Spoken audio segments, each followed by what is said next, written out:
I've always really appreciated the work that happens here at the college and the kind of community that has developed here and has been nurtured here. And when I was asked to do the lecture around issues of classrooms and kindness in the classroom, I thought, what I would love is just to have a conversation with one of the best teachers I know, my colleague Alice Punga Somerville, a Māori scholar and teacher. And so, I was very, very keen. I was excited to do it.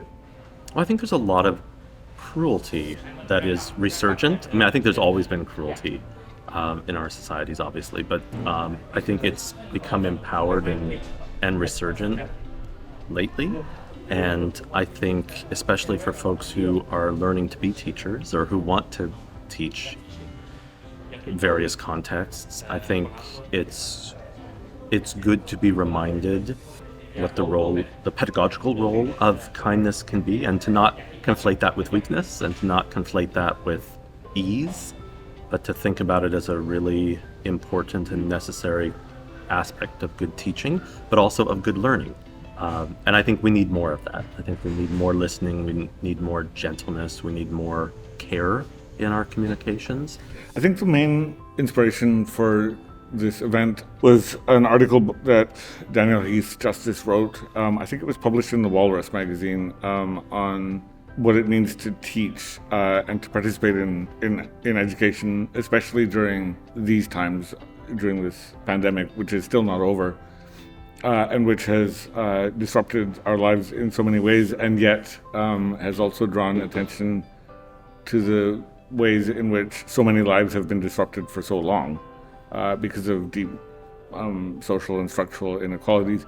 And Daniel Heath Justice issues a call for kinder and gentler classrooms. The academic committee at St. John's College ended up having a discussion about that article, and it became a central element of why we're here tonight.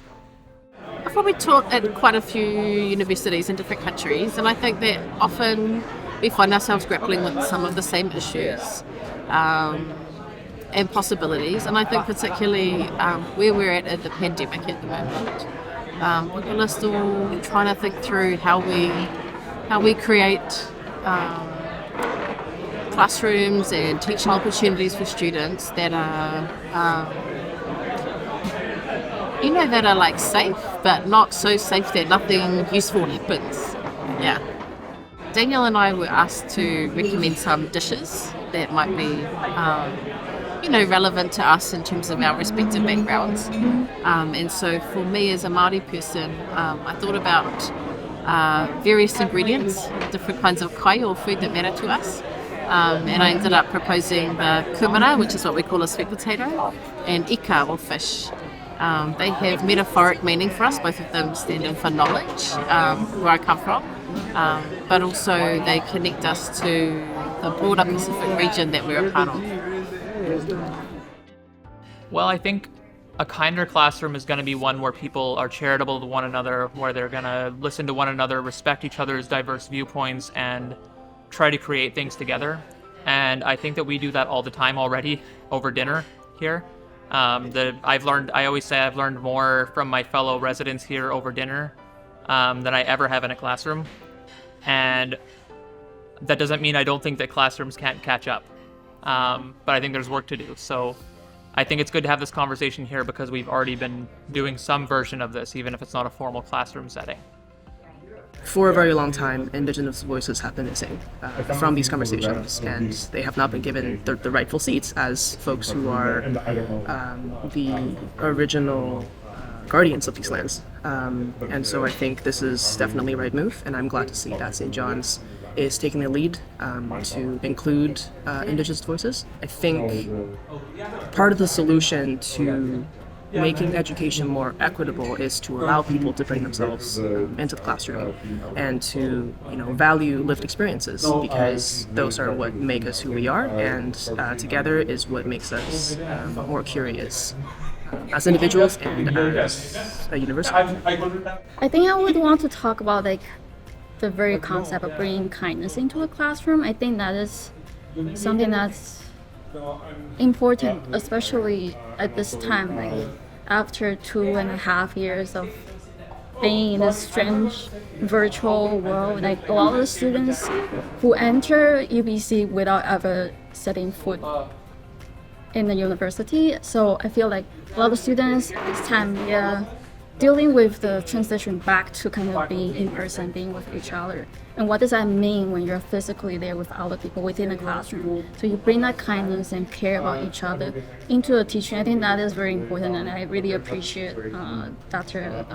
Daniel Heath Justice mentioned that. I think that is really what education is about. Like really care about your students as like an individual, like how they're doing and their emotional and like mental well-being is also very important. I think it is a very important topic that everybody can relate to, as students, as educators, as staff members in higher education. And I think everybody has a voice when it comes to education just by the authority of their own experience, how they experience education throughout their whole life, and how their own identity, their social, cultural, racial, personal identity has been part of their education journey. So for it to be held at St. John's College, it is so meaningful because St. John's College is a home to many, many international students, scholars, and we are welcoming today lots of guests from in and outside of UBC. So I think just have that conversation among all of those people, we can learn so much from each other on the basis of a topic that we can all relate to. So, yeah.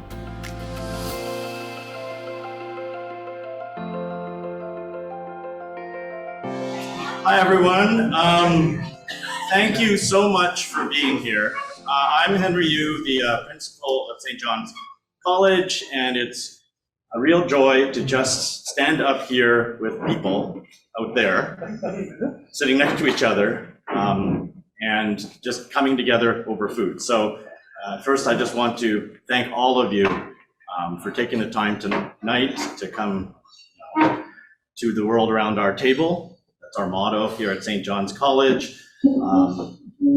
If you have not been here before, I know some of you live here, the residents. For those guests who have come in for the first time, this is St. John's College. It is a place that welcomes graduate students from around the world to the unceded traditional ancestral territory of Musqueam here at UBC on Musqueam territory. They come from 45 different countries, 165 graduate students from 100 plus disciplines. So this is a place where people come from many different backgrounds.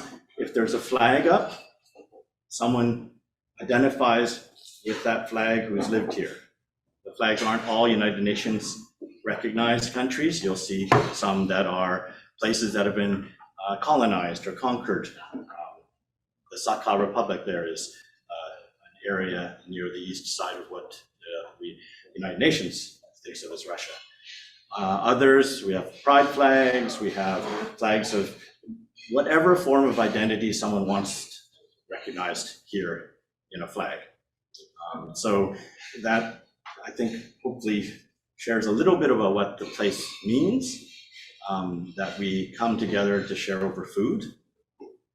Every night, someone will be eating something. We hope that they may think this makes me feel like home, and I'm reminded of home, and I feel at home. And then 140 other people are going, I've never eaten anything like this before. What is this? And then we take turns having that feeling. That hopefully your night will come if you feel alienated from the food or you don't know what to do with it. There will hopefully will be another night. Thanks to our chefs, Chef Clarence Tay and Chef Seifu. They come from Singapore. They bring, I think, an approach to the crossroads that Singapore and the Malay archipelago have been for centuries, millennia. Different people crossing and creating new foods. So that's the ethic of the place. The boats that are overhead, that's called Johanian Journeys. Our colleague at UBC, Gu Xiong, they're hand-folded 1,200 boats by our residents, by our alumni, by our faculty and our fellows, and they each represent a journey that brought people through here. And so many of them have little notes written inside just saying what brought you and took you away from home, brought you to UBC, where are you heading? You can see there's a lot of them that are, we would call them kind of the crashed boats. And this was something we talked with Gu as the artist, and he said, "What, do you want us to go and fix them?" He said, "No, because boats capsize." One of the reasons why he actually created that design was because when he was a young child, his boat capsized crossing the Yangtze River. And so he has a bit of an obsession with boats ever since. So crashing boats, that also happens. And so what we hope in this community is that people, they're all on different, sometimes difficult journeys. Sometimes you'll have challenges. Grad school is not easy. And in creating a sense of community and helping each other through difficult times, that reflects the legacy of the St. John's University alumni who founded St. John's College. So St. John's University was a place in Shanghai that was created by American missionaries. It was the first generations of Western trained doctors, first generations of architects, engineers, MBAs, a very colonial place, actually. It was a missionary university. But those who were educated there went on to go through civil wars, go through displacement. They became refugees spreading all around the world. And so when they founded this place, they wanted to create a refuge because they'd been in a very difficult, challenging world themselves. So they wanted to create a refuge where people could come together from all around the world and share who they were and learn from each other. And just like they had, keep each other afloat through hard times, help each other survive. And so that's what it means to be here. Again, I'm also really glad that we have had, and I've been really fortunate and honored to have a relationship with Larry and Gina Grant. We've had many car rides together. We've made film together, and I've unlearned a lot of things that I grew up here. I was born here in 1967. My great-grandfather came here, my grandfather and his brothers. And Larry and Gina have helped me actually really unlearn and relearn where we are and who we are here. And so I'm very grateful that they have graced us at every one of our formal dinners for the last decade, and to, again, share food with us, and to help say a few words. I'm going to invite Larry Grant to come up. Thank you. There's stairs over here. Or we can jump right up. Thank you, Henry. Really, really happy to be here, especially this evening. It's like it's been 3 years since we've seen folks. It's like being in a prison. Well, maybe we were because we're on a reserve. And something that's been really, really good to be a part of this. St. John's College, being a part of the university as the resident elder, the House of Learning. And this evening with co-teaching our language at Musqueam, at our satellite campus for learning the Hunkaminam language. And it's a little bit passion in my heart, I think, to try to encourage people of our community to relearn languages, our language, so that we have a more meaningful understanding of ourselves, our culture, our community, our spirituality. And it's something that I really truly believe in after many years of not speaking both languages, the language of my father and the language of my mother had not spoken for about 5 decades, but heard our mother's language being spoken in another dialect throughout those years. So being a silent speaker, understanding our language, had a different outlook on cultural activity that our young people don't have. And it's something that I encourage all people from wherever you come from to learn the language of your community, and to carry it forever and pass it on and use it. And it's something that really truly defines who you are, where you come from, and you're here in another part of the world, but to never forget where you come from in that sense, and what languages that you speak.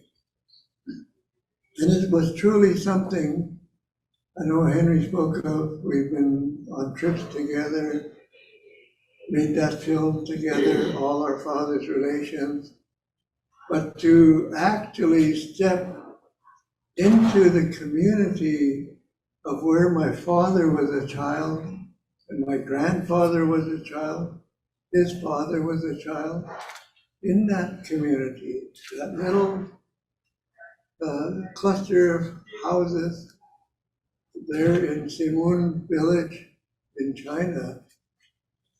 It was so emotional. It was like, we had never been to that village. I've been to Beijing, but I've never been to this village in southern China.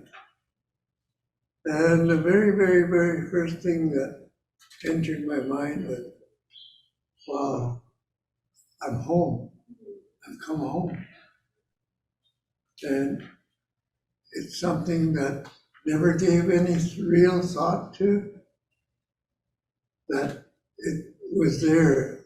The connection to my Chinese heritage was cemented right at that moment.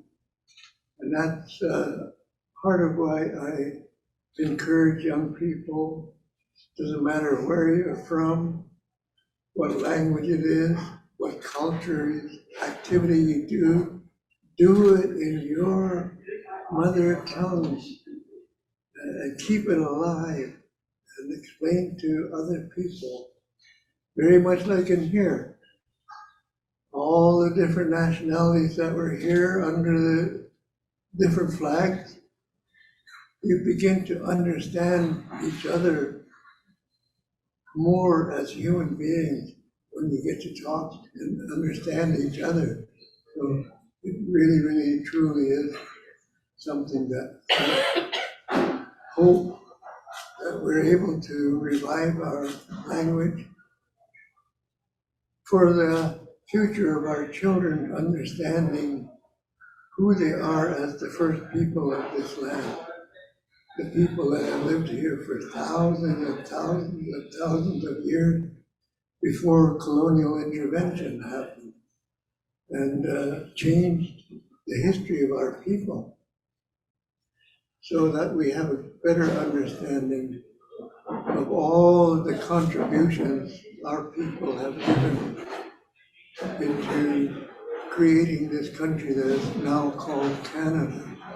So that's an important part of what I think tomorrow is, Truth and Reconciliation Day, is to be able to understand the backstory of all of the acts of denial created by Canada, England, the province of British Columbia, the city of Vancouver, and even here at the university, it's slowly opening up to accepting the responsibility that it was complicit in many of the acts of denial by not stepping forward as the agent of change, an agent of correcting the wrong things that were being done to humans and ignoring all that. So it's a big change to see happening. It's very tiny, but it's happening. And that's something that I wanted to bring forward about the Truth and Reconciliation Day. And I see many, many orange shirts out here today. To understand the meaning of that. A very, very precious item of a 6-year-old child is taken away on the very first day that she is going to go to school, the Indian residential school. Finally, she's going to be with the big girls going to school.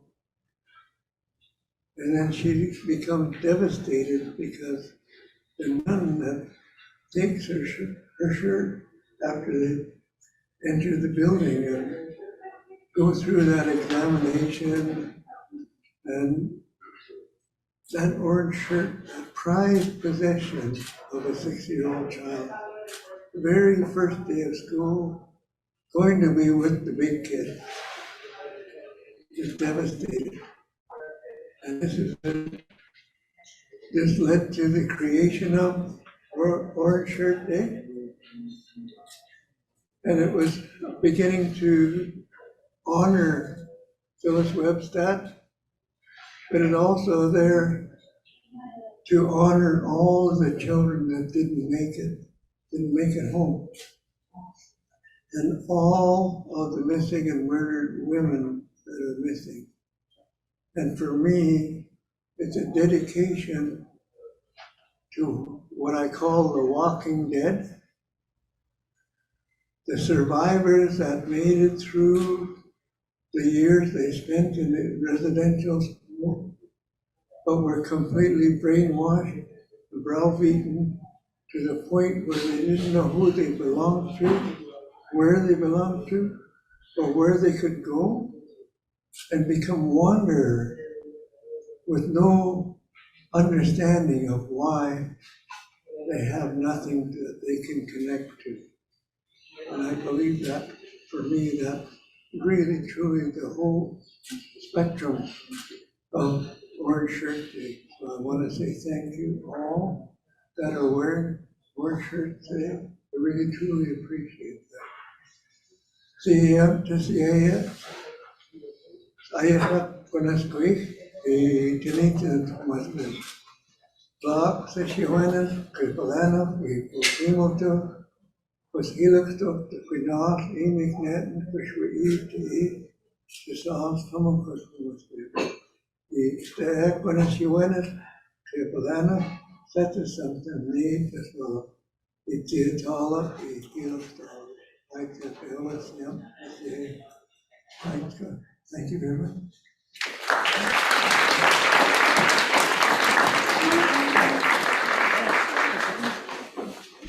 Thank you, Larry. I always learn so much every time I talk to you, every time I listen to you, every time I'm with you and Tina. So thank you again for being so generous with us. We're here to eat.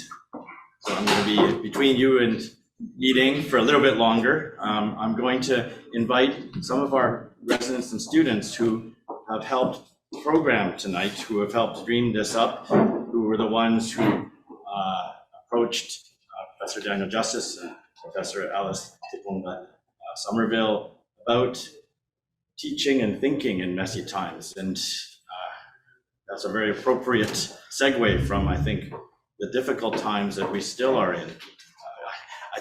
I've heard people say colonialism didn't end it as if this is an abstract concept. Actually, it's a very material, real reality, lived reality that we all are in. So tonight, hopefully, we're going to have a conversation over dinner. The Ingram lecture is named after our first principal of St. John's College. Larry was one of the speakers at the Ingram up on the stage tonight. We, instead of somebody talking at you, the word lecture it's called the Ingram Lecture. And it was really actually when Larry said, I don't want to do that. And he said, well, what do you want to do? And it was Larry that said, I want to be up here and have a conversation. Have a conversation with my nephew Wade, and that's what we did over dinner. Like kitchen table conversations, like being with your family, your friends around the table, and that fit the world around our table.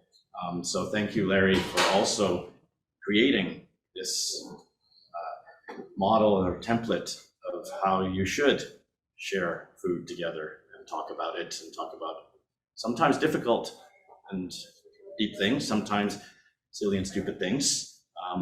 That's okay. So we're really honored and privileged to have both Daniel and Alice with us. I'm going to ask the students to come up and talk a little bit about what this is that we're doing tonight.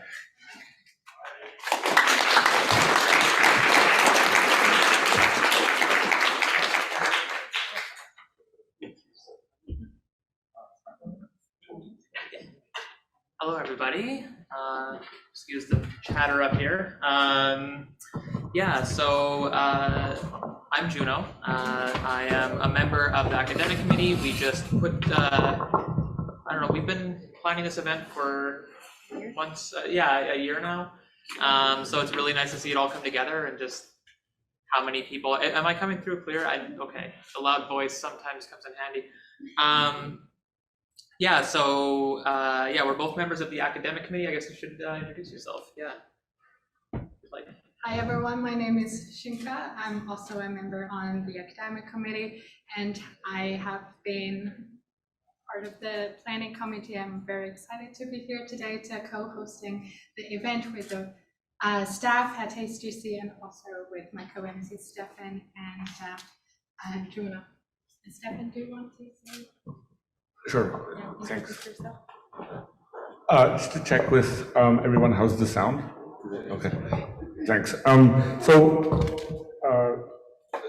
My name is Stefan Sanandanish, and I'm also a member of the academic committee. Apart from my parents' house on Vancouver Island, where I grew up, St. John's College is where I have stayed the longest. I first moved in as a graduate student in August 2004 and moved briefly away in 2017 after finishing my PhD. I returned as a postdoc in 2019, and I'm currently a sessional in the Department of Theatre and Film. In preparing for tonight's dialogue, I've been reflecting on the motto of the college, the world around our table, that brings us here together. To me, as a disabled academic, St. John's College means that I have a seat at many tables. These tables are ones that welcome me, not despite my disability, but because of what my way of being can contribute to this community, and that means the world to me. I'd like to now welcome Shinka to say a few words about the Ingram Lecture Series and to explain how tonight's dialogue has emerged through collaboration. I'm actually just going to quickly jump in here as we missed just a point. We want to acknowledge all the folks who are joining online. So they're right there, that camera. And and also just from the academic committee, also an acknowledgement of tomorrow as Truth and Reconciliation Day. As an acknowledgement of a day that was fought for a long time, and hopefully a day that we can think of less as a holiday and more of as a day to kind of defend what survivors have fought for I would say decades, but it's been even longer than that. So I just wanted to acknowledge that, and I'll pass it on to Jinka now. So I will talk a bit about the backstory of the Ingram planning this year. So as our principal Harry said, the R. Grant Ingram Distinguished Speaker Series was established by Dr. Helen Burt to honor Dr. R. Grant Ingram, the founding principal of St. John's College, And this Ingram series provides a platform for rich interdisciplinary conversations on a wide range of critical issues that shape today's world, including Indigenous issues, health, education, housing, environment and sustainability, biodiversity, and many, many others. And we are very excited this year to bring back the Ingram Speaker Series after 2 years of it being on pause because of the global pandemic. So we are very excited here today. And this year's topic is a very special one. And I have a personal connection to it because it focuses on education and classroom teaching. And as a student in education, so that is why I'm so connected to this topic. And in education, in the field of education, we do not see education just as a way of learning content, but it is more of a way of being a human being. So for us, education is about becoming, learning, and growing. So we have a special thanks for Dr. Dr. Daniel Heath Justice for your writing on kinder classrooms. That really inspired this year's topic, and we hope tonight's conversation afford relevance and resonance for all of us present as students, educators, community members, and staff in higher education. So we hope tonight it is not only a night for conversations among the speakers, but also a night for enriching conversations at the tables and inspiring conversations for us all to reimagine what education looks like in today's world. And now I will welcome Juno to introduce our speaker. Stefan. So, I will welcome Stefan to say a bit about the accessibility, notes on accessibility. Thanks very much, Shinka. Thanks, Hector, for helping me with the microphone. So the academic committee, together with college faculty and staff, has worked to ensure flexibility and inclusivity in how this evening will unfold. As Juno mentioned earlier, participation is both in person and online. The poem that will be shared later tonight is available in printed form using a large font size. In addition, the poem will be provided as an MS Word document that can be sent out as an email attachment. The invitation for tonight's event sent out earlier includes alternative text. Sharing with you these various accessibility supports for tonight's event serves to remind us that, in the words of Ruth D. Osorio, quote, "Too often disability advocates bear the burden of advocating for increased accessibility, but our calls for greater inclusion would be stronger and more persuasive if everyone joined in," close quote. I would like to now welcome Juno to introduce this year's speakers. Thank you, Stefan. Just a brief introduction of both speakers. First, we have Dr. Daniel Heath Justice. He is a Cherokee scholar and professor of both critical Indigenous studies and English literature here at UBC. He's also the Canada Research Chair in Indigenous Literature and Expressive Culture. He is widely published, and actually you'll see books from both of our speakers available after the talk. But I do want to make particular mention of a book that Dr. Justice just published. It is called Allotment Stories, Indigenous Land Relations Under Settler Siege.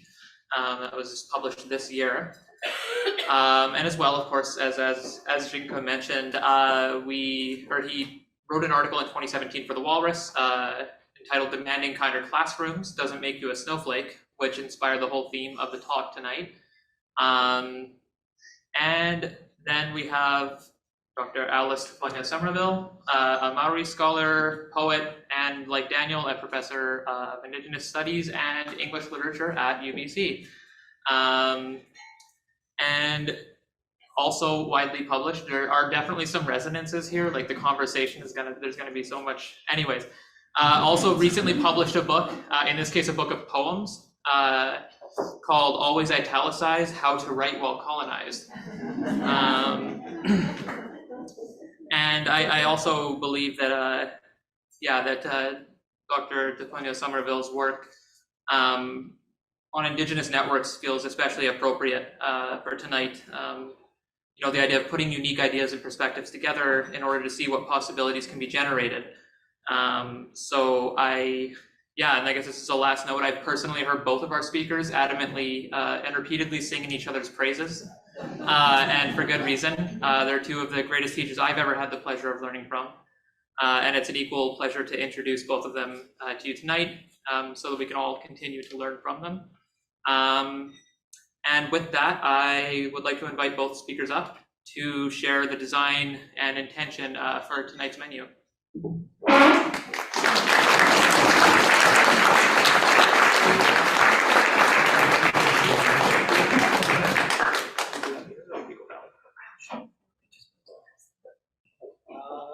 I guess one of you can.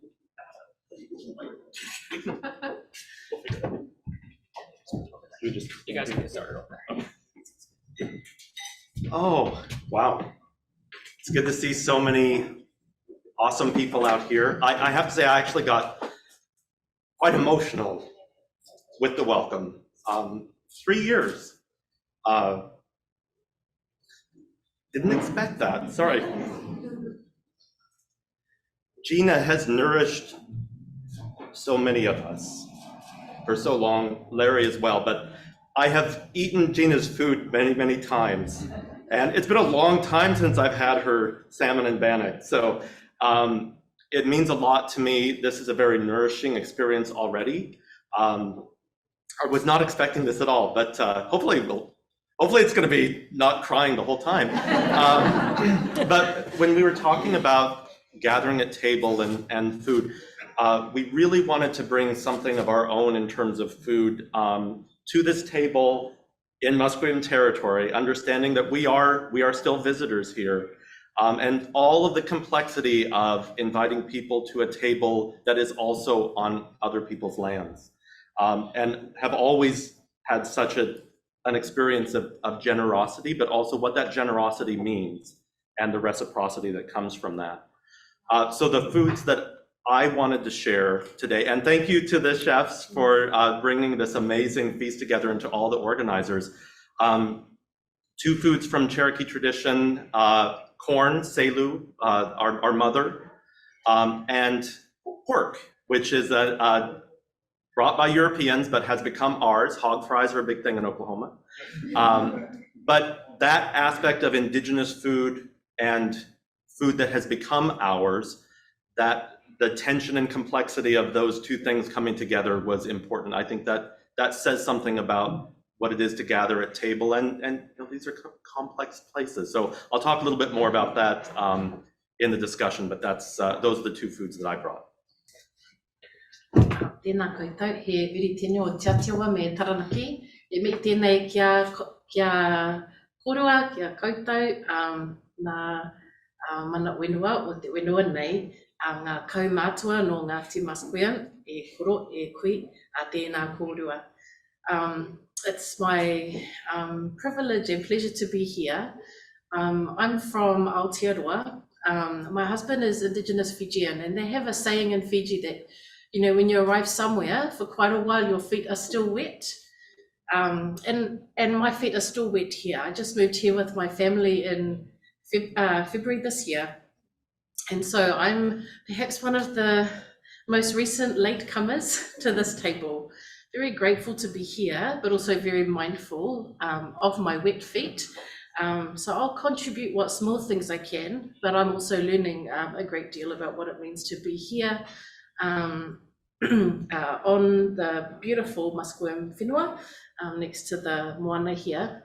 If we hopped in one of these little boats, at least we're on the side of the right ocean. So I kind of feel at home when I look at the ocean. The invitation was given to us to suggest actual dishes from where we come from. And our decision about suggesting ingredients instead, just to reinforce what Daniel said, was about suggesting that we bring with us the things that we bring with us, but we bring them here. And so they'll be remade in different ways, according to where we are, according to who's cooking, It all smells very delicious, and the longer I talk, the less, the longer the gap between coming in and getting to eat. So I just want to quickly share the two ingredients that I proposed that connect to my culture. And again, what we hope is that maybe you'll be familiar with some of the ingredients from our cultures, or maybe there'll be a conversation you can have at your tables while you're eating tonight about ingredients, kinds of food, ways of cooking, whatever that connects to where you come from. So the two kinds of kai or food that I suggested was ika or fish, and kumara or sweet potato. Both of these things are really important to where we're from as Māori, but they're both very connected to our broader connections across the ocean. And in fact, kumara, sweet potato, was originally picked up by some very curious Pacific people who are our ancestors, who thought, wouldn't it be fun to head off to South America and see what they eat there? And so that was brought back into our part of the world from a trip actually to this hemisphere. Ika, fish. Actually, the fish that the chefs have chosen is salmon, and we don't really have an indigenous salmon where I come from, but we do have tuna, and tuna is not like tuna like the tin that you can buy at the supermarket here, but for us tuna is an eel, and eels migrate. So there's this really cool Māori poet, Hene Moana Baker, and she's got, I just want to read the beginning of a poem. I was so excited, I thought of this poem immediately when I heard that we'd be eating salmon tonight, as a way of respectfully suggesting that I am not from here, and that I'm very grateful to be here, and I'm still in the process of figuring out what it means to be at the other end of the ocean. Like trees, there are rings in the small head bones of an eel. We count the rings to find the age. Each bone too small for tweezers, my cousin plucks one up, stuck to a bead of silicone on the end of a wire. He's putting his bones under the microscope. He can tell you what they've been eating. They go to Samoa to breed, he tells me, probably Samoa or somewhere with water so deep it crushes the sperm and eggs from their bodies. They die then, and the tiny glass eels make their way from Samoa back to the same river in the Horowhenua. Salt, fresh salt, he says, the opposite of salmon. Kia ora.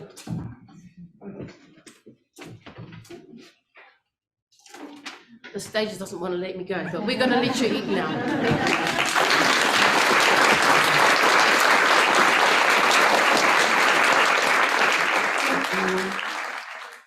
So on your table, you can follow along with us if you'd like.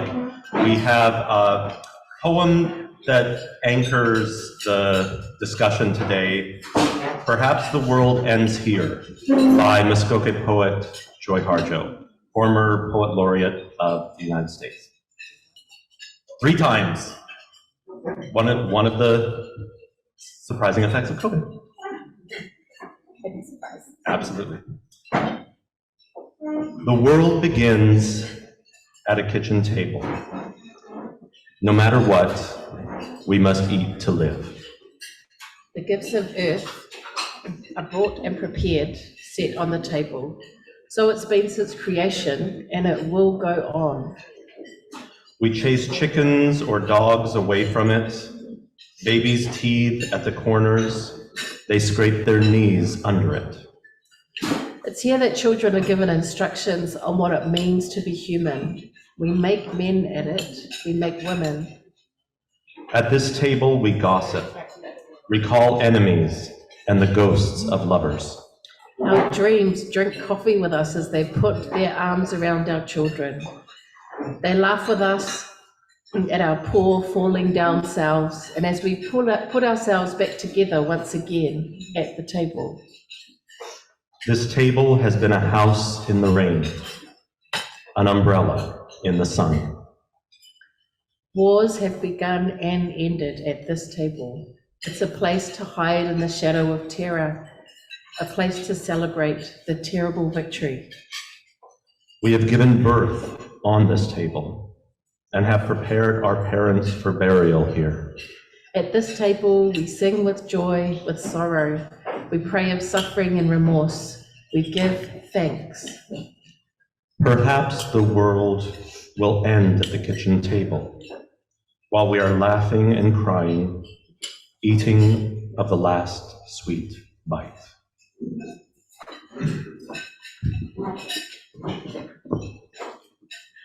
Okay, so the funny thing is, when we were thinking about what we were going to call tonight, we were like, oh, let's call it the same thing as the poem. But then we thought maybe no one would come to an event called Perhaps the World Ends Here.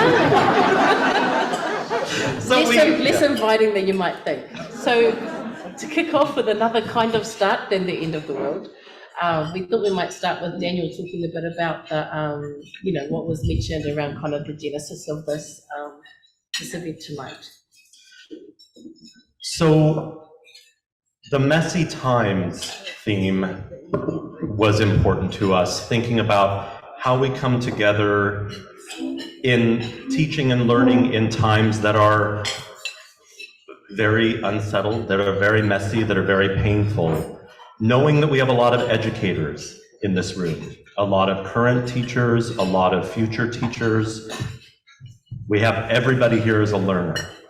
So what is it now that we are gathered together again at table, that we are gathered together again in the classroom, in times that are very scary, in times that seem to be getting scarier? What does education mean in messy times when the future and the present are looking so uncertain? What is it to be teachers bringing some sort of nourishment, hoping to bring some sort of nourishment, like the amazing nourishment we received today? So thank you to the cooks and to the serving staff. You have nourished us, and hopefully this conversation will continue that work. And I know there's dessert and other things as well, but what is it to come into these places and bring nourishment, being nourished by it, when it often seems an impossibility to step away from that table changed? So the Joy Hajo poem, Daniel and I are both literary scholars, so we'd be happy to whip out the PowerPoint and tell you what we think about every single part of the poem. But what we more wanted it to do tonight was to kind of be a starting point. What happens if we think about our classrooms as the kitchen table in the way that's imagined in this poem? And one of the things that is important to us is that there's a lot to talk about in this messy world, and there's a lot to talk about in these messy institutions. But sometimes that can be so distracting because there's just so much. But actually, when you're teaching, you have to show up at the time you're told to teach, to meet the people that you're meant to be teaching, and you need to get on with the job. And so how do we think about the opportunity to think about the classroom and the kind of work we do around teaching as a way of not being in denial about the messy stuff, but instead thinking about that as a way to kind of have the conversations about the messy stuff, but also to actually create potentially real change that can then have these kind of wider effects. So that was one of the things we were keen to talk about tonight.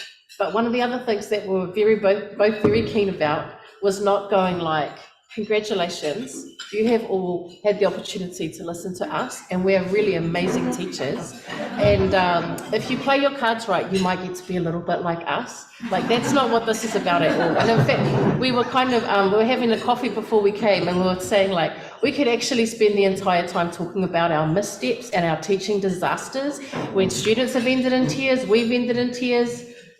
I think we ended up with vomit stories at one point. So, so we're not sitting here as some sort of presenting ourselves as being people who know everything or do everything right, but as people who feel very committed to the space of the classroom and who find that thinking about the classroom as a kitchen table makes a kind of instinctive sense to us as Indigenous people.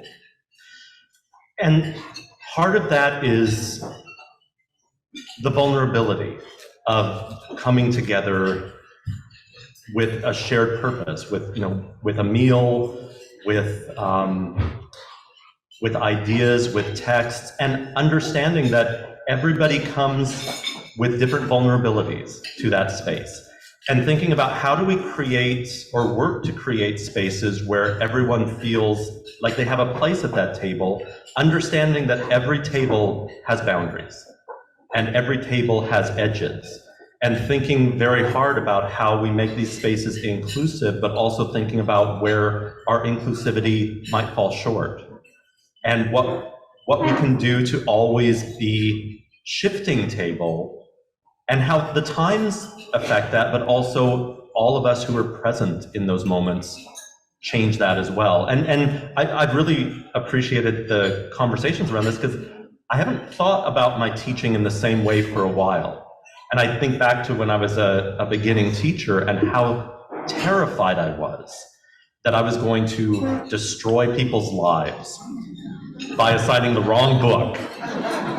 Or You have that much power, Daniel. well, that's it, right? There's such a narcissism to that, but there's this idea that we know that teaching matters. So if you don't get it right, that must matter too, right? And I think that for me, I still get nervous when I go into a class. I've been doing this for a long time. And that those butterflies. I remember talking to a colleague when I first started out, who'd been teaching for years, had this international profile and stuff. And we met in the mailroom in the English department, and she looked kind of gray. And I said, are you okay? And she said, yeah, it's my first day teaching. I'm like, not ever, it's the first day of classes. And she said she just has to work herself up to it. And that was actually quite liberating, that she was scared, I was scared. There's something about coming together in uncertainty that was a really beautiful thing. So what we don't want to do, though, is suggest that, we don't want to kind of paint a romantic, rosy picture. And so we know that our tables actually can't feed everybody. Part of being a teacher is knowing that not all of your students are going to be fed. And that's a really hard thing, especially if you think that as a teacher, your job is to be everything to everybody. Part of that is about skill, and over time you learn how to read what someone's hungry for and also what they feel safe and comfortable eating. But also some of it is about the humility as a teacher to recognize that actually yours isn't the only kitchen table that this person is eating at.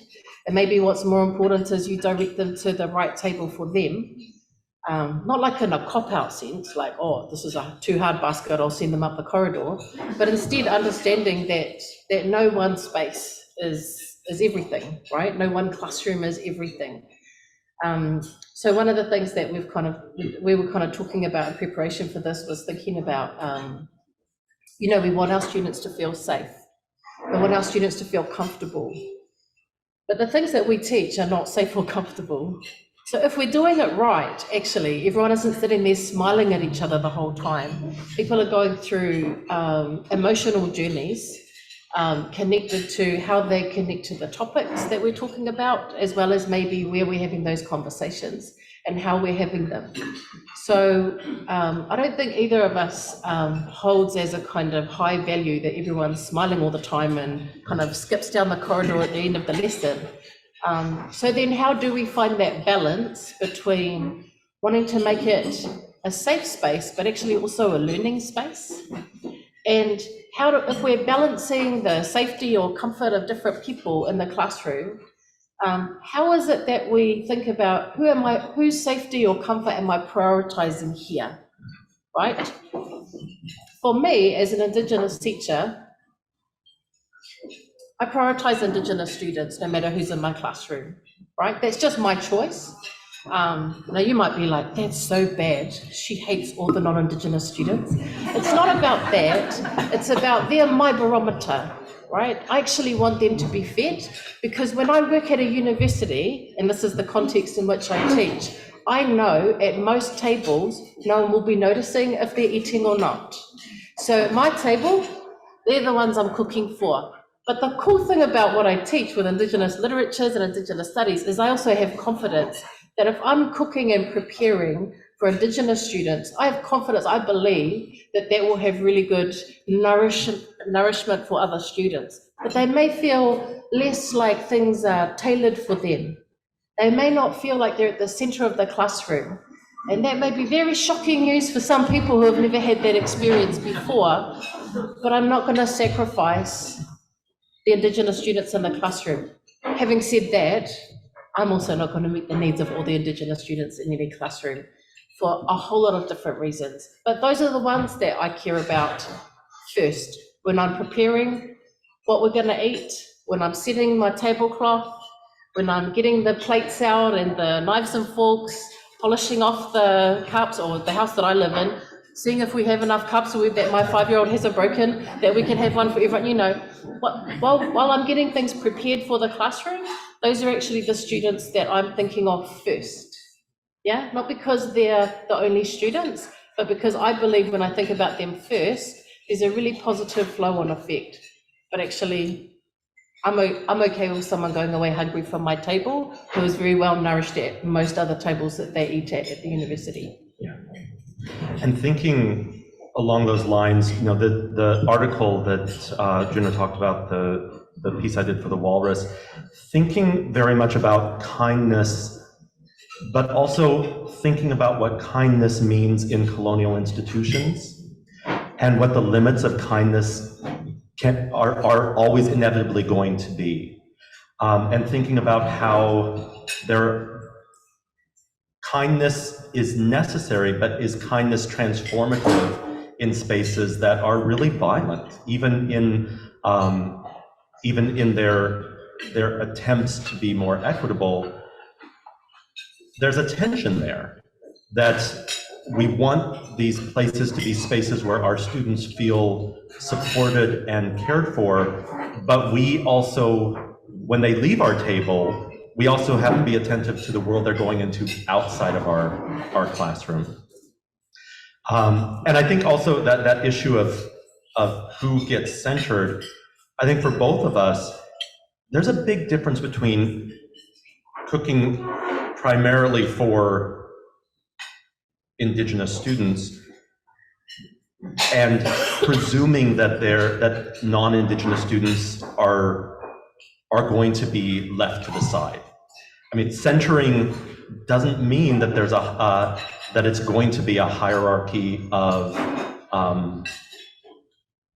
possibility. It just means who actually gets to be the one to tell the story first, knowing that in most places that's just not going to be possible. And also thinking about who's at the front of the classroom. I mean, one thing that we do a lot of work with is emerging teachers and beginning teachers, and also thinking about the ways in which these can also be really violent spaces for us. And also thinking about kindness as places where we can flourish, where we can be nourished, not necessarily in the same way, but in ways that make it possible to continue to do the work in and beyond the classroom. So give us an example. What does that look like? Let's just ground it with something. We want to eat something now. What does that look like? And tell us what that looks like in one classroom of yours. In terms of the kind of the self-care sort of thing. Well, I can actually say even for today, I wore my orange shirt. And we have students in there for whom residential schools are a personal and familial experience. We have Indigenous students in there for whom residential schools are not a personal and familiar experience. My nation, we had our own school system in Indian Territory, and we ran those schools. There were also boarding schools that the government ran, but we had our own school system. And my family attended Cherokee Nation School. But I think for me in that moment, really making quite clear that we weren't going to spend a lot of time talking about the specifics because we didn't need to. And it was important to kind of set that boundary for myself, but also for my students for whom that was by naming it, we already started to shift things possibly in dangerous directions, right? And so I think that was important for us, but also for non-Indigenous students in the room to see that there were boundaries to knowledge, that we weren't just going to talk about everything, that there were actually some things we weren't going to talk about, and that was a principled ethical decision. We've talked a lot about academic freedom and how academic freedom can be weaponized against our communities. And think about the difference between rights and responsibilities, and how in that class, we were going to prioritize responsibilities of knowledge, not right to access. And that's important for me as a teacher in the room, but I think it's also really important for our students. And not just our Indigenous students, but all of our students for whom we need to have more conversation about consent and boundaries. And that's also around knowledge. That's not just around bodies. So I think for me that was important today. One of the things that we kind of both mentioned when we were sharing about our ingredients, that for me comes up a little bit with this Joy Hajo poem, that connects around a sense of responsibility versus a sense of rights, and the framing of knowledge, particularly at the university, as being kind of the more you know, the more you own, you possess the knowledge, you possess, right, all that stuff, but also the right to know everything, to the point that you have to pretend you know everything. And so one of the things that I love about this poem is there's a line in here that I feel really uncomfortable about. As a Māori person, I feel a bit uncomfortable about the idea of leaving birth on the table and preparing our parents for burial here. Only because where I come from, those activities happen somewhere, and then activities related to food happen somewhere else. They're not like better or worse than each other, but they have separate zones. And I quite like that about this poem, because I think there's something important about the specificities of Indigenous experience. What it means to have a kitchen table from Joy Hajo's point of view. So much of this poem I love, and actually my whole family loves this poem, and Joy Hajo came to New Zealand a few years ago, and my mum, who I love, was like, rushed up to her, can you please read the kitchen table poem? And poor Joy's like, Joy's probably written like 50 million poems in her life. She's like, and I'm like, that's perhaps the world ends here. It's a big favourite at our house, right? So, you know, it's a poem that I connect with, but then there's also that point of disconnection, right? And I think for me, this is one of the important things about teaching Indigenous materials, but also teaching as an Indigenous person who's not from here. So how do we navigate the rights, but also the responsibilities with regard to what knowledge we're going to teach? People get tangled up here about like, oh, well, I feel so concerned that I don't know everything about everything Indigenous. And, you know, frankly, if you think you know everything about everything Indigenous, then you haven't started yet, right? So I wonder if you could talk a bit about what that's meant for you, like how that connects with you. Well, I was thinking when you were talking about corn, because you know what, corn was Cherokee move here, they're going to go back to corn. Always going to go back to corn. Apologies, it's been 10 minutes, we haven't discussed corn. It'll be back there now. Because it's me, it's everything, right?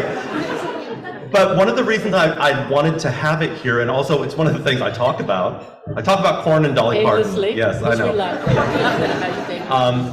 But there's another poem that I love by a Paiute writer named Adrian Lewis, and it's called Evil Corn.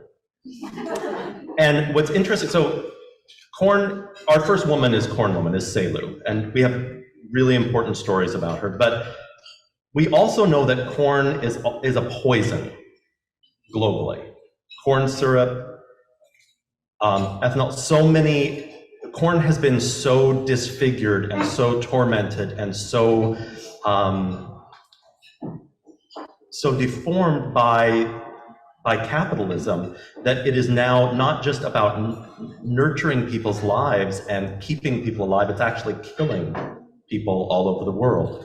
And I thought that was important when we're thinking about what we're sharing at the table. Like, yeah, I could bring corn syrup to the table and say, this is corn, welcome, and I'm poisoning people with something that actually is really sacred for Cherokees and for other peoples. And so also thinking about how the gifts we give can become poisons if we're not attentive and if we're not thoughtful about how we're bringing those to the table. I'll just read a little bit of this. Lewis, the speaker, is reflecting on kind of commodified corn. And this is a line. Now it's a little. The last little bit of it's a bit raw, but it's okay. This is not the corn I scratched into the dry dirt of my childhood. This is mutant flora, a green American Frankenstein born of chemicals and greed. It is lucre bound for the sweet tooth of America in the form of corn syrup for our car gas tanks as ethanol and as fodder for the stomachs of cattle. These cobs, genetically altered and pesticide soaked, cornhole all that is sacred. And thinking about, I think for me that tension between the gifts we give and how they can, either because of our inattention or because of the way other people take them, they can become something else very, very quickly. And then the responsibility of what we're giving and how we're giving it, and it's not just about the giving of the knowledge or the giving of the things, but also what we bring to that, the care that comes into that, so that it can be nurturing and not poisonous. Yeah. Right? Does that make? No, it makes no sense. Yeah, and I think one of the other things too, particularly around teaching Indigenous topics, particularly when you're an Indigenous person, is one of the things I really love about the poem is that there can be a temptation to be kind of painted into a corner where you think your job is to be the reliable native informant who is like bestowing the ancient traditions upon the people. And actually, that's not what we do at university. And for me, that's important because then it undermines the places where that does occur. So what's more important to me is that we don't kind of get painted into that kind of corner, and that we speak with complexity about corn. Okay, 500 years after some fella, got lost and showed up over there and all this, corn has become this other thing, as well as retaining its originalness. And it's important that we actually talk about both of those, right? And that we're not kind of, well, that's it. I've made my point. That's my point. That we talk about the complexities of the ways that Indigenous communities, cultures, and so on have been shaped, right? But also, we don't do that in order to be like, oh, that's very sad, that's the end of the story for them. But it is to say, yes, this is the conversation we can have here. It's important to have that conversation. But there are other places in the world, especially the Cherokee world, where people are teaching other knowledges about corn. And people in university, you might pay your money for your course, doesn't mean you get to know about those knowledges, right?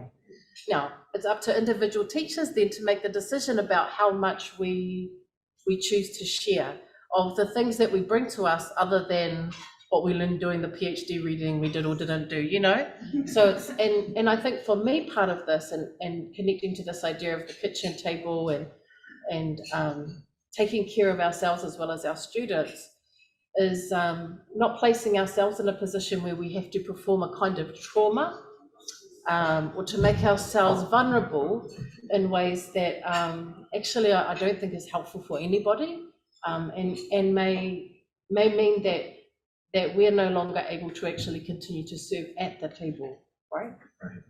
Well, and you've taught at a number of different institutions in a number of different Indigenous contexts. Could you maybe talk a little bit about that experience of how you navigate the giving? And I think it's you come with a particular context that I think is useful for I've been help us think around. about this. Yes, it's true. I spent most of my career being an outsider. So my first academic job was at Victoria University in Wellington, which is on my tribal homeland. So that's where, when I'm like homesick for home, it's actually the city of Wellington is now on top of our home. So that was my like homecoming job, and I was going to be there forever.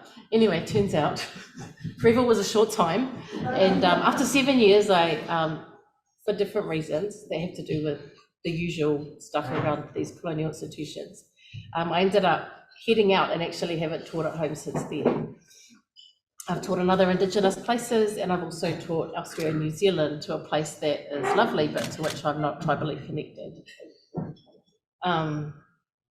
And I think I've probably learned a lot about being a Māori teacher because I feel it so keenly when I'm in non-Māori spaces. And I've learned about being a Te Atiawa and Taranaki teacher because I feel that so keenly being outside of our tribal area. And I think, you know, we kind of talked about this when we were thinking about the metaphor of the table. You know, I think one of the things that's been really delicious about the food tonight is that the chefs took the ingredients, but then they made it in a way that they felt really skilled and comfortable and excited to cook. And I think that this is the important thing when you're teaching. For me, as an Indigenous person, it might be the same or might be different when you're teaching as a non-Indigenous person, but I haven't been that, so I'll have to leave that for other people to think about that. But for me, the kindest, but also maybe the strongest, the way with most integrity maybe, and the way we're, to prepare my kitchen table for my students, and to interact with them while we're there, and to do the dishes after everyone heads off, is to set it the way that we would set it at home and using the ingredients that we would cook, right? And what I mean by that is, don't worry, I didn't just come here to only talk about Māori stuff all the time. Bad habit Māoris have. Kia ora to everyone at home, zooming in, going like, yeah, no, it's a bad habit. So, some knowledgeable Indigenous people in the room going, oh my gosh, she said it. So, you know, so it's not about not teaching other things. It's not about going, hello, you know, lucky you, you all get to learn about me and my people. But it is to say the structures of thinking about preparation, right? The norms that I will have in my classroom, I've seen that they work in my own cultural context, right? And so I'll use them there. Mindful that my cultural context is not, these guys are like, would you stop talking, people? Okay, 5 minutes? Okay, cool. Yeah, all right. Sorry, Daniel's not going to get to talk again because this is a long point. No, I'm fascinated. It's fun listening to you, Daniel. No. So for me, it's about, one thing that I'm going to tell you about Māori people and tables is it's like fingernails down the blackboard when someone sits on a table. That is just like it gets to the hairs on the back of your neck. It's just like, no, right? No. And, you know, I'm not an Aotearoa now. So do I police that in my classrooms? If I was teaching in New Zealand, or probably by now, honestly, the students will police each other, right? But if I police it here, how do I do that, right? Do I say, oh, excuse me, according to my culture, we don't sit on tables, and I'm going to explain why. And then I'll let you make your decision. Or do I say, hey, you're going to fail this class if you don't understand how we do things here, right? Or am I going to not say anything, and then the student not know why I keep looking at them like, and I hope you know that I'm not just talking about sitting on tables here, although I'm kind of also talking about that because it does freak me out, but this is the metaphor for thinking about teaching, right? What does it mean? How do we, on the one hand, prepare things, but then on the other hand, not make that careful, thoughtful preparation coercive for students?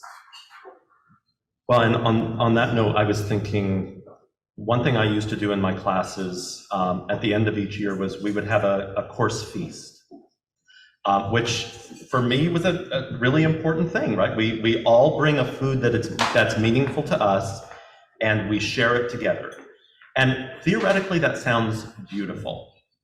And most of the time it worked really well. And then there was one year where one student was very hesitant, and there would be students who'd bring food throughout the term as well, but we'd always have the feast. And at the end of the year, the student explained, when she brought her food to talk about it, she explained that her experience with food was very, very painful because her mother had an eating disorder. And so food was deeply, deeply woven with a lot of anxiety and pain and difficulty. And so suddenly the entire term, every week somebody was bringing food and she was expected to participate in this. And I suddenly realized that what I saw was an act of generosity was actually quite a coercive act. It was very difficult for her. And it's something that I still think about, that there is something about the feasting that is really, really meaningful to me, but also understanding that students are coming from so many different contexts. So how can we make these spaces where she could actually explain that, but where students could participate or not and still know that they had a place in the conversation?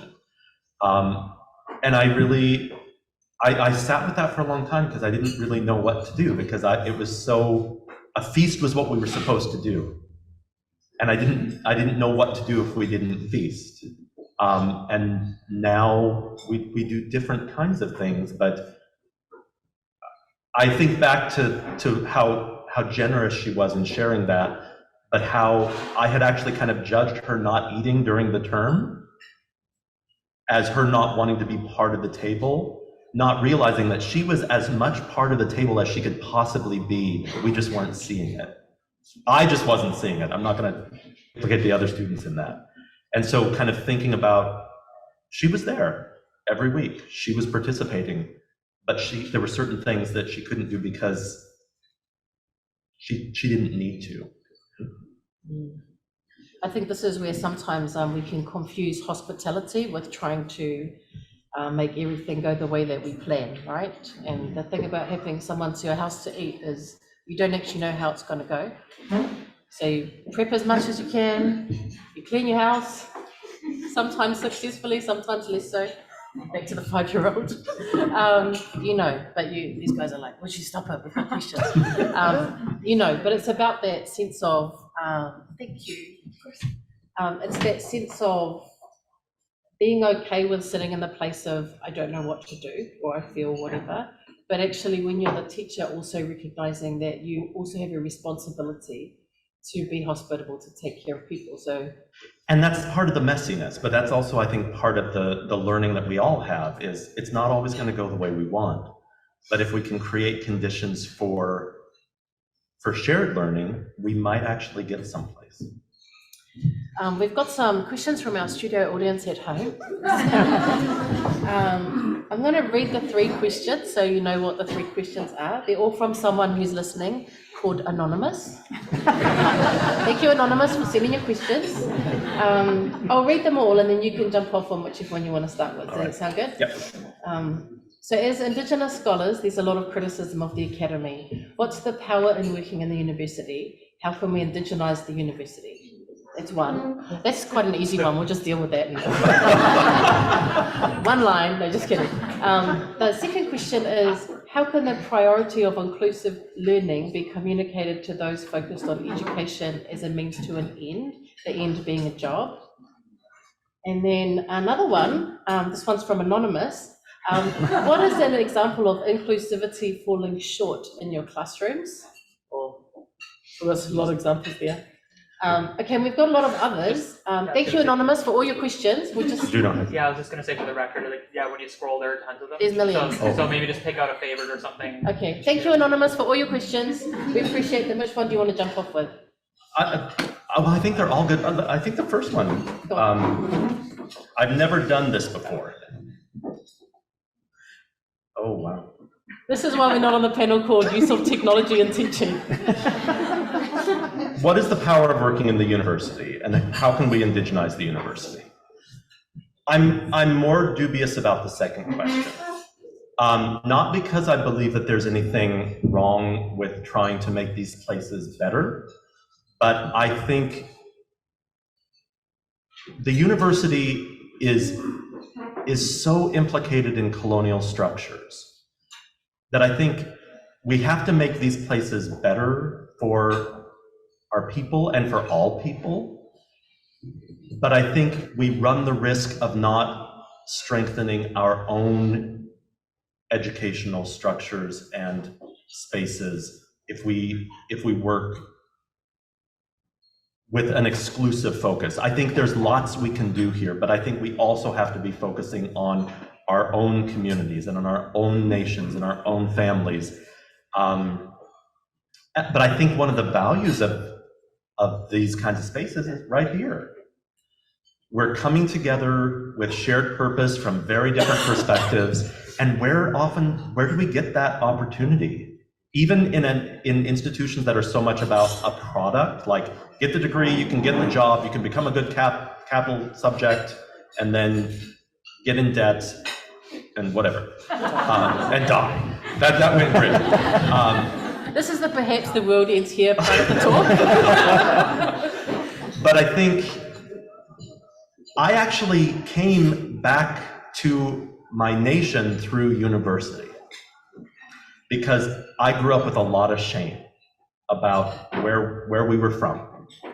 And it was actually through reading Indigenous literature that I returned home in a real, and lots of stories I could talk about with that, but it was because I encountered Indigenous writers that I could actually look at my dad and his life, and my grandmother and her short life, and I could actually kind of see that there was value in where we came from.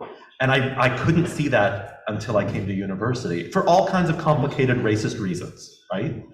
So I think there's a lot of good that happens in these places, but I think we also have to think about these places as places of harm reduction, so that we can look after one another and not put our primary value on whether or not the university recognizes us, but whether we recognize the university and how we recognize the university. Yeah, cool. I agree. And in addition, I think there's a lot of work to be done in university structures around the world. My familiarity is only with university structures in Anglophone settler nations. But there's a huge amount of work to be done, and that is the work that a lot of us actually are doing, right? Some of us by attending 50 million meetings, by writing little things, by pushing for policies that you never know if it's going to be just decorative paper or whether it's going to be something that you can wield to create actual change and to shift resources and to shift the ways we think about what it means to be in the world. So that work is really important, and I don't want to diminish that. I think it would be incredibly hard to work in the university without having an idea that this is still an institution that needs work, but that it's work where you can see potential, right? Like there's a possibility here. But I also think, for me, the way that I see the possibility is in refusing to accept that the university is a kind of single thing, right? That it's almost like all these little parallel universes. And for me, it's about navigating the space, is about making sure that you don't hook in too much with one end of one of the parallel universes and not the other. So it's possible to completely exhaust yourself, to become bitter and cynical, and to learn to hate and resent your own people if you spend all your time in meetings with people who hate your people and not enough time connecting with your own people, right? And that might be connecting with them for coffee. That's just because that's my personal addiction. It might be connecting with people on the bookshelf. It might be connecting with people in the classroom. But I think what's really hard, and what makes the university feel impossible to move is when we accept its claim that everything that goes on here is a singular thing, right? Like, it's a little bit like, I know everybody secretly wishes that more people played rugby in Canada. Okay, maybe not. But anyway, when you're playing rugby, you ask a Māori, this is where we're going to go, people. So when you're playing rugby, so I played rugby, I was hopeless. I used to describe myself as the on-field spectator because I'm not very fit, but I'm very good at braiding hair. So I used to get all the other girls' hair out of the way so they couldn't be pulled. So I had a function to perform in my team, and that's cool. But what our rugby coaches used to push us towards was like, when you're watching the game, you see the ball going between the players. When you're playing the game, you're looking for the gaps, right? You're actually seeing something completely different. You're not seeing the players. You're not even really seeing the ball. You're looking for the gaps. To me, this is the Alistair Punga Somerville rugby theory of how to negotiate the colonial institution. It's worked some days and failed others. There's a reason racism at my last job, and it was made unwelcome there as a result of it, right? So I've made missteps on where the gaps are and where the allies are, right? This is part of the risk. But for me, not getting too tangled up with those structures, but then also not abdicating the responsibility, especially when you're in our positions as tenured full professors, not abdicating the responsibility to also engage with and attempt to shape the other parts of the institution. I would love to spend my whole day just having coffee with Daniel and talking to my students. That would be awesome. But that would also be a little bit irresponsible of me, given the other access to power that I do have in my position. Well, and I'm looking out at the crowd here, and I see so many people who are working really, really hard to shift these institutions in major ways, in transformative ways, in small but intimate and important ways. And so I think I want to make it really clear that I'm not, in my skepticism, I'm not dismissing that work. I'm actually really, really grateful for it. I'm a beneficiary of that work as well. But I also know what that has cost every person in this room who does that work. And all of you who will do that work going forward. And so also thinking about how we look after each other, because the institutions won't look after us. But we can look after each other in these institutions. And we can take care of one another and show generosity to one another and help one another, lift one another up, even when it's kind of hard, even when there are all kinds of structures that are trying to tear us apart. We can actually say, no, we might have different ideas, but we're going to hold each other up. And that, so I want to be really clear. I'm skeptical, but I'm not skeptical of us. I'm not skeptical of this work. I'm skeptical of the institution and its motivations, but not the work that we can do. And my appreciation for that work, not just people here, but a lot of people who aren't here, who have gone before, who made space. I wouldn't turn away from this work, because I think to do so would be to betray the trust that they had in opening up these spaces. And that's for me, that's not for not everybody. And if some people don't want to be in these spaces, I get that too. I don't think that's a betrayal on your part, but for me, I need to do what I can to keep that work going, even if it's on smaller levels. And maybe sometimes it'll be on the big ones. And I'm okay with that. Are you going to be the next president of UBC? Is that No. what you're saying? That would have been a cool announcement. Are you with me, people? Are you with me? Yeah. I thought we were friends. I want friends in high places. I think we're getting close to time. Yeah, I know you've got a ferry to catch. That's I'll do the late ferry. okay. It's 8:34, so if you Okay. want to just We'll start you can take rest. another whatever you want to do. So I wrote a poem about this. Oh yes, you did.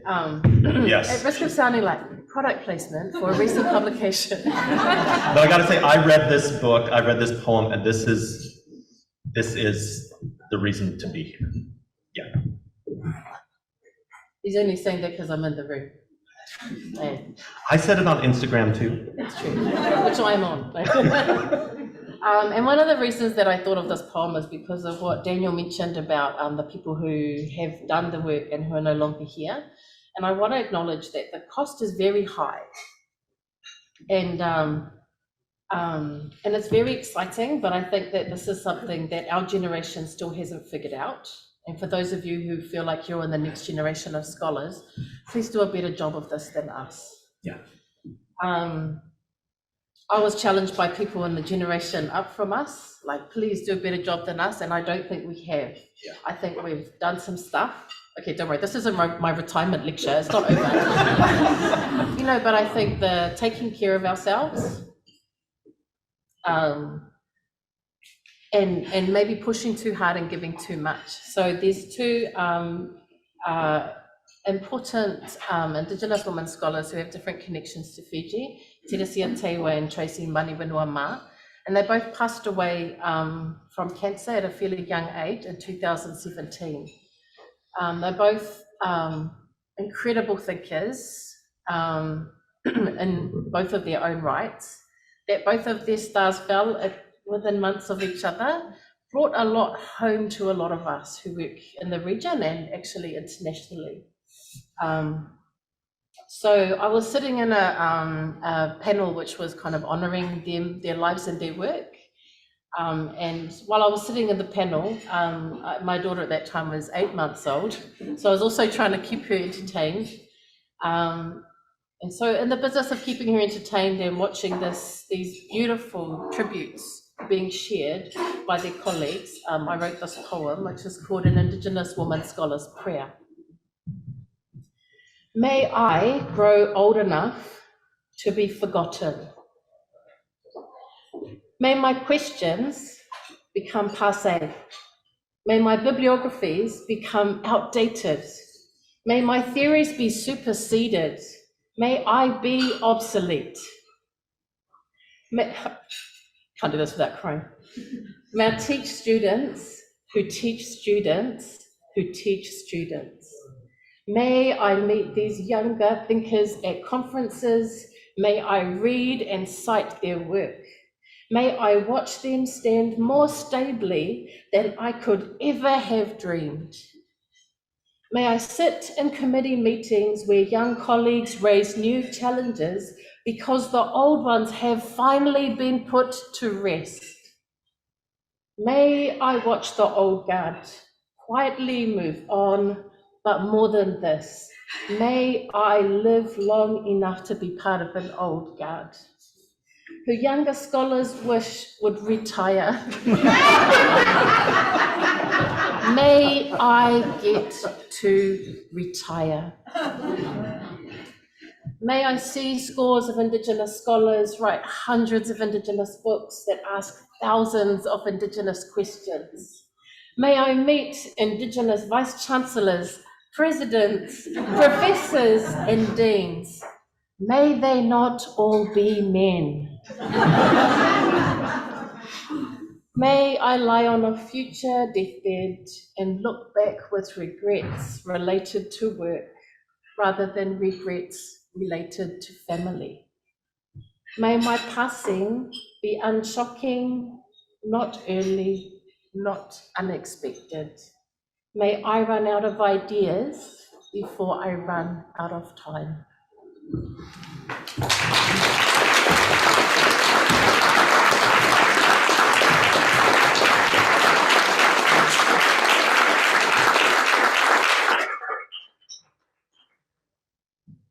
So thank you for coming this evening. Thank you for sitting at this table, and hopefully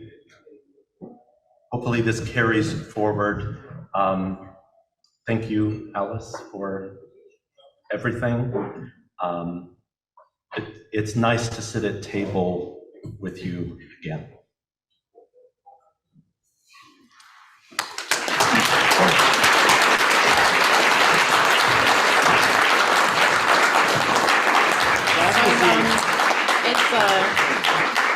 It is customary.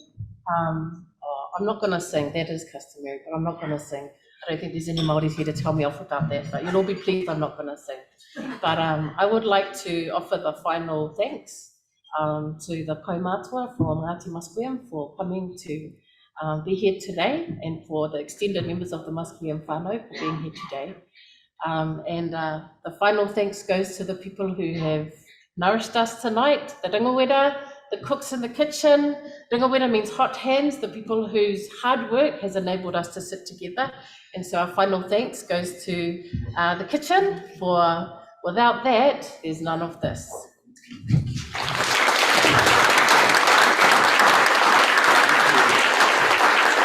That actually is the true ending, but I do want to, again, echo Alice and thank the kitchen staff, Chef Seifu and Chef Clarence. Please thank them for the meal. I want to thank the academic committee for spending over a year. And you know, sometimes we think things should be deadlines. The word deadline, like if you don't get it done, you're dead.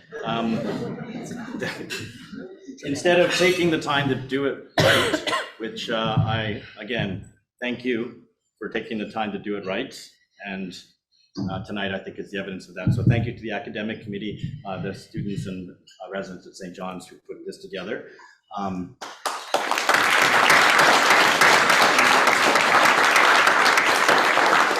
Thank you to the staff of St. John's, to Stacy for the beautiful decorations and the look and feel of the place, something that she's always so happy doing, even though she's operations manager and she has to worry about everything else, the plumbing, the this, the everything that goes wrong.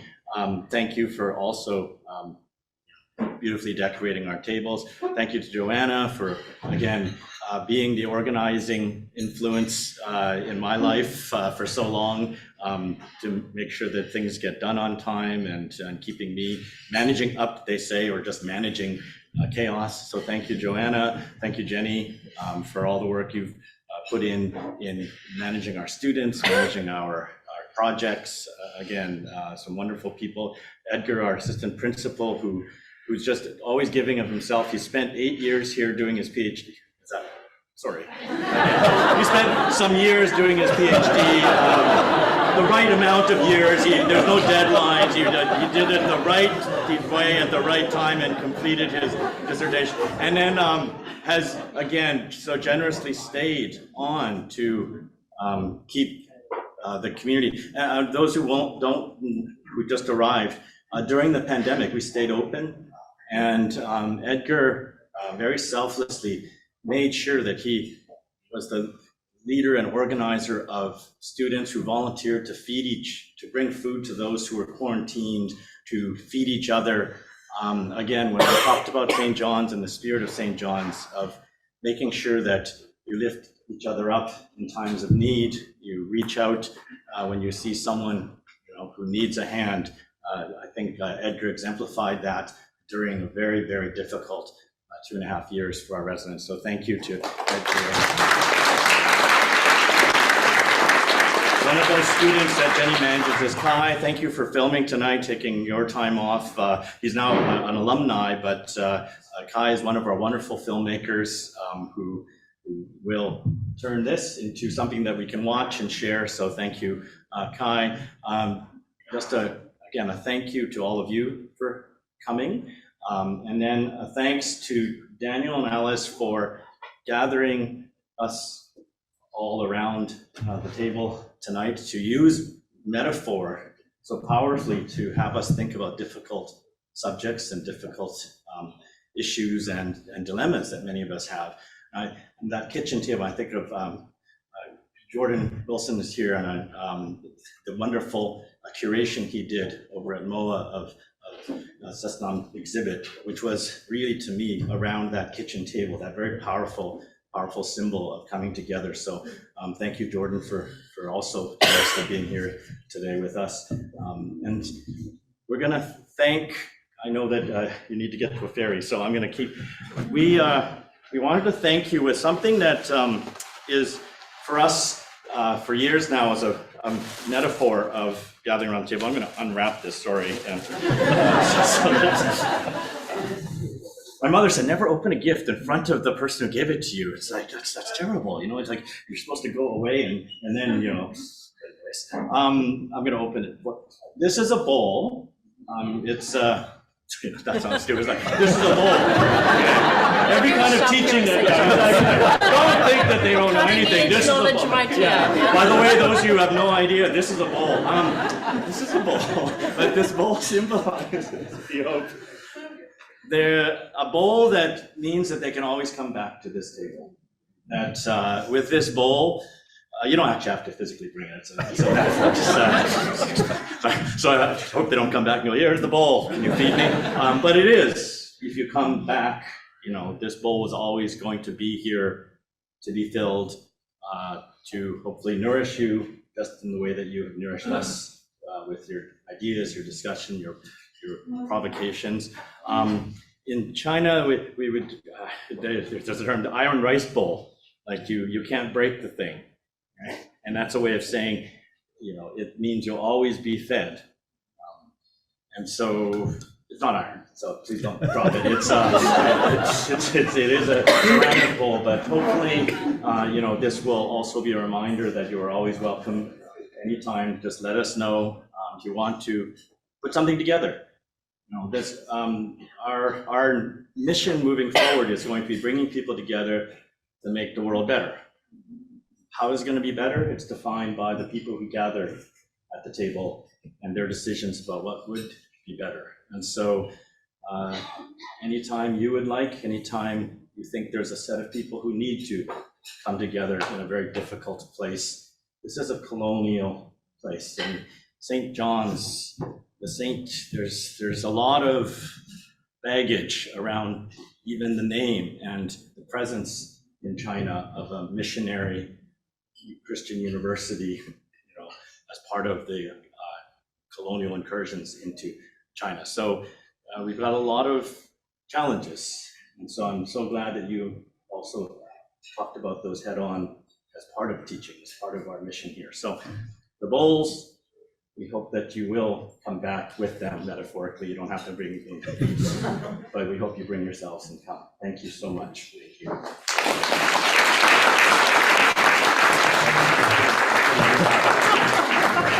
I'll go. Yours is the one that's sort of like, Thank you, thank you, Daniel. So thank you all again for coming, and there's still, I think, some dessert and coffee, so please, again, one last round of applause for